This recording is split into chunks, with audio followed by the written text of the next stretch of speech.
Very ashamed to have asked this, but I need help. Are there any good paying, very beginner level jobs for someone convicted of a violent felony 18 years ago? What a question. And I'm going to attempt to answer this question in this video.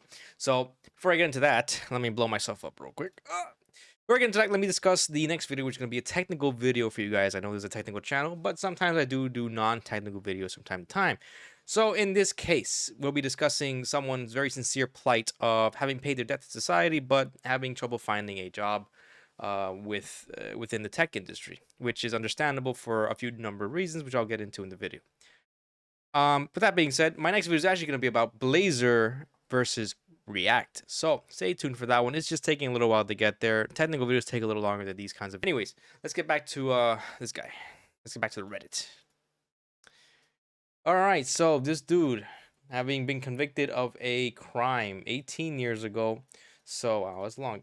How old was he? 14? Wow, damn, that sucks. So if I'm just gonna assume that everything he says is true, if he is to be believed, then that means that he's been a good boy from after the involuntary whatever this is. I can't say it because of YouTube. But it seems that we need some help. We want to get into the tech industry, we want to break into it, but we have very limited levels of C# knowledge, and that's not going to be good because not even people without that kind of hindrance will be able to find too much work doing that unless you're trying to go for an internship. So in the comment section here, someone recommends a boot camp, basically get certifications and to do the internship. But yeah, he points out that one of the issues he's going to have is the entry level knowledge of C#. A lot of you out there have suffered through this where you have entry level knowledge of whatever it is that you're trying to work in, but it's going to be very hard to get through the door. That's usually the biggest the biggest problem they have to tackle when it comes to software development is just trying to get that first job into software development. So what can I say here? We have some side projects, GitHub. So he says basically do projects for free or work on free stuff so you can build up your resume or build up your portfolio. And this guy says learn using published video games on Steam. Honestly, that might not be the worst thing, but it kind of is because you're not going to be making any money for a very long time. Because from one, we don't got a big pool of stuff to work with. We have just C# knowledge. Now, the obvious elephant in the room is how does this conviction work against them? Well, a lot of jobs do background checks. In fact, I think all jobs that I've ever been part of or I've ever tried to apply to has done a background check on me. And it is true that there is a massive bias against people who have convictions. So I think, how do you tackle this? How do you tackle something how do you tackle that? Well, the first thing is that not every job will immediately discriminate against you.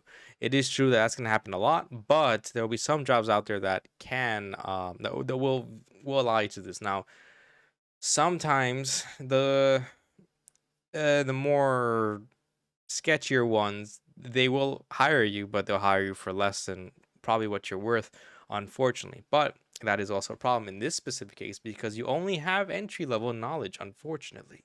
So this entry level knowledge is not going to be enough to really land any job and also get to the hurdle of the of your conviction. Now, when it comes to the conviction, if there's any way to get that expunged or any way to mitigate that, I would probably pursue that kind of route. But we'll just assume that you're not exactly loaded, and that is why you want to get a high paying job with beginner C#, which let's face it, it's not possible for anyone. No, you can't do that.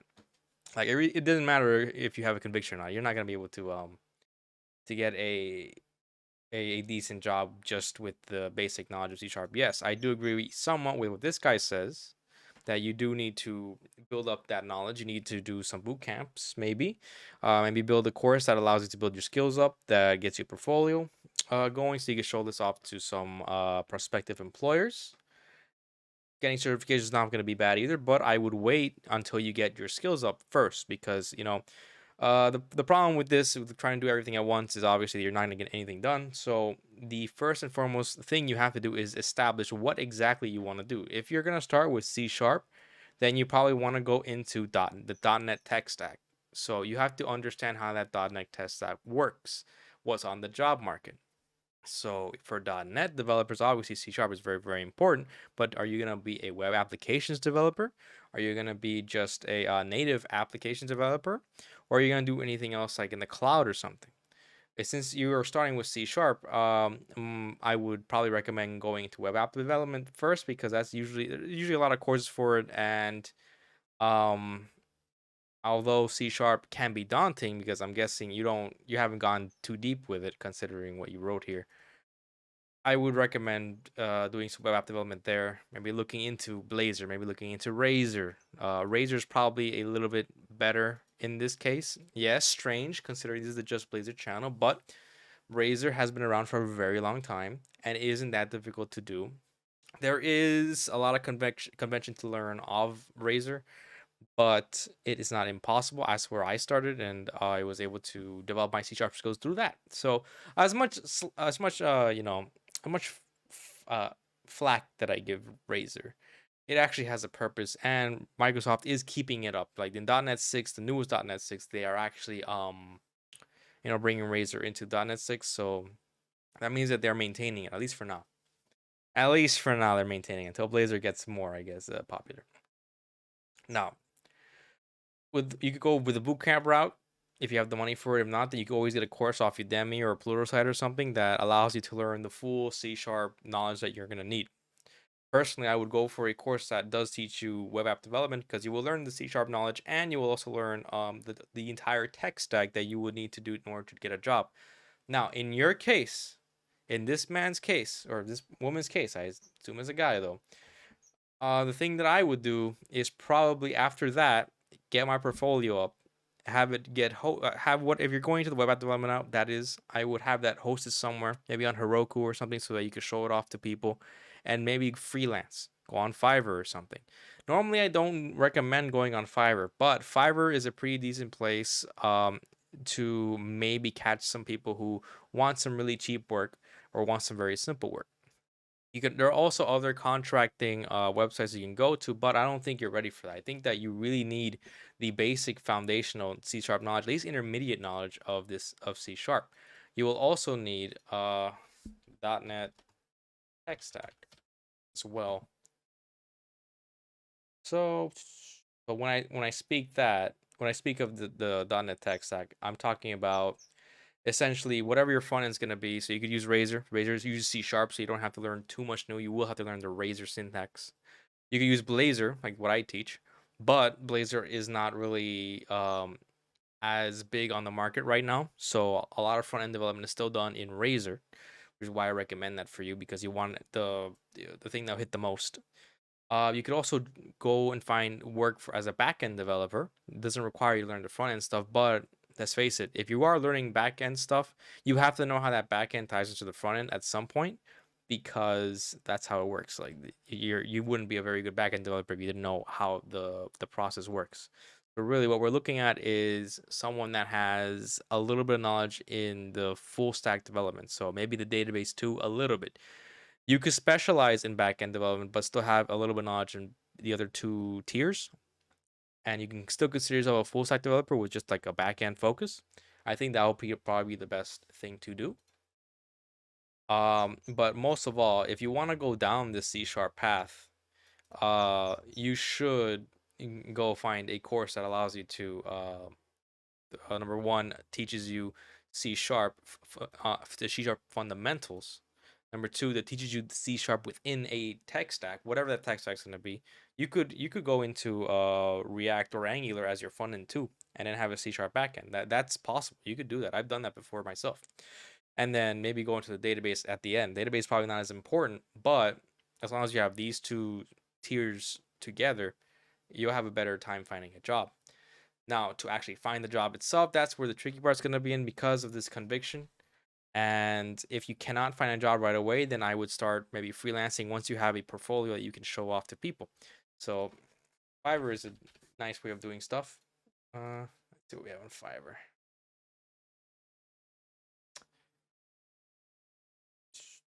Got a lot of league stuff here. I need to boost myself, you know what I mean? But here, if I go to software developer, you're gonna find a lot of people, and what I would do is maybe before you go down the C sharp route is to see what is popular right now. What allows you either you're gonna have to go the niche route or you're gonna go the most popular route. So the niche route, there'll be less demand, but there's also less competition. The more popular route, there's more demand, but there's more competition. So that's really the poison you're gonna have to pick here, and there's pros and cons for all of it. However, you're gonna have to see what's available here and how much the demand is gonna be. The way I would demonstrate demand, if I go to Google Trends right now, and I will just search for, C#, React. Actually, no, I should put React.js because React, React channels and stuff like that. I could change it a little bit. I'll just put just React, JavaScript library. Yeah, that's fine. Yeah, there we go. Angular, right in there. I'm gonna do something similar to this in the other video, but it'll be in the context of that video. But this is just a quick little relay of exactly what is popular. And hey, C# is actually pretty popular, so C# seems like a pretty good way to go considering all the searches here. And then finally, you want to find a job that you can emulate and you can see exactly what we can work with. By that I mean, once you go to, let's say, a job search site and you look for a keyword like C#, find whatever you think that you can apply to. Now, I don't think you're going to be able to apply to most jobs right now. You probably want to start off maybe with the not even junior, like entry level. Like, whoa. Because junior is like I believe 2 to 3 years of consistent work. So yeah, software test engineer, entry level, pretty good. If you can get that, that's pretty great. And it's remote, hybrid remote from New York though. So so let's just pretend that we can actually do this right here. So what I want to do is look for what are the job requirements. So in this case, it only really says that you need C#. So unfortunately, this is in New York, so you're gonna have to be moving there. But let's say that you found a job that was nearby to wherever you lived. What you would need to do is go look and see what is it the requirements that are there, and then try to emulate that in what you for what you should be learning. You might not be able to apply right now, but you can probably apply later on once you have gone whatever they're searching for. So in this case, we got C# skills. They're looking for a bachelor's degree. Yeah, that's gonna be a thing too. If you don't have a bachelor's degree, I don't know if you do or you don't, that's going to be a problem because a lot of these job sites, or at least a lot of these jobs, do filter out for these degrees. So that's what the certifications will hopefully come in. And if you can get those, but you still need the fundamentals of your tech stack. That will be the very, very first thing. But there are jobs out there that do not require this. Is just not the norm. So what do we have? We have OOP, we have Git. So Git, Plastic, whatever. So I would recommend when they ask for a versioning control system, first learn what it is and learn Git. That is used ubiquitously across any language. Git is the most popular version control system there is, so just letting you know. And we have two, whatever, you gotta be good at what you do, blah, blah, blah. Solid principles, that means that when you are gonna take the interview, you're gonna have to know what the solid principles are. It's a thing, and I've been asked this a lot. Knowledge of design patterns in gaming. Oh, that's pretty interesting. I don't even know. Dreamscape Immersive. What is this? They're probably using Unity. So ironically, that third guy that said that probably not the best advice is probably the best advice in that case. So you're going to have to decide exactly. I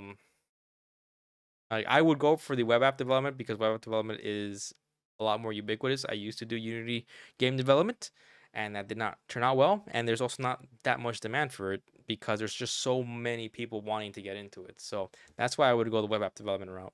Not only that, but you can go on Fiverr and you can do stuff like that. You can do it with Unity too, but it's much harder to find people for. Let's see if I did this. Oops, no, I wrote it wrong. Oh, Unity server is actually a lot less here. Interesting. Unity 3D. I'm sorry. I know I'm rambling, but I'm just. If I look for Unity 3D stuff, there'll be 3,000 services. If I look for C# developer, there are 665 services, so there's actually less competition here.